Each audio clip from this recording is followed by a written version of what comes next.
Dibukanya pariwisata Bali untuk wisatawan domestik dan mancanegara diharapkan agar lebih berpihak kepada para pelaku pariwisata dan wisatawan itu sendiri, di mana para tamu yang berkunjung ke Bali agar lebih dipermudah.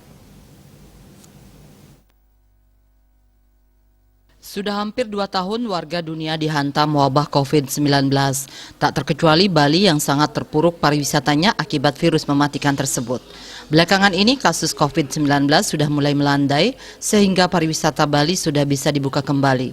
Menurut pemerhati pariwisata Anak Agung Tri Chandra Arka, sebetulnya COVID-19 bisa diajak berteman atau hidup berdampingan apabila semua mau taat terhadap protokol kesehatan. Di sisi lain, dengan dibukanya pariwisata Bali untuk wisatawan domestik dan mancanegara, diharapkan agar lebih berpihak kepada para pelaku pariwisata dan wisatawan itu sendiri, di mana para tamu yang berkunjung ke Bali agar lebih dipermudah.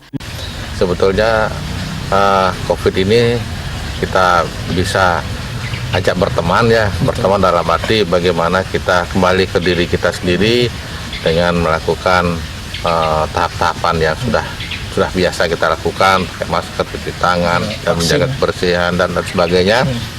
Itu sudah bagian sudah sangat cukup. Ada kebijakan-kebijakan yang menunjang, yang menguntungkan bagi kami dan bagi para tamu yang datang ke Bali. Malahan sekarang imunisasi sudah bagus, vaksin sudah bagus, kan itu. Nah, ini kan membuka peluang kita keluar. Dimanapun jangan munafik lah, Bali hanya berpatokan pada pariwisata. Itu 85% dari pariwisata. 15% itu berapa sih tentang pangan kita? Tak dapat dipungkiri, Bali masih akan sangat tergantung oleh pariwisata. Untuk itu, kedatangan wisatawan akan sangat membantu menggerakkan kembali roda perekonomian di Pulau Dewata. Andika, Bali TV.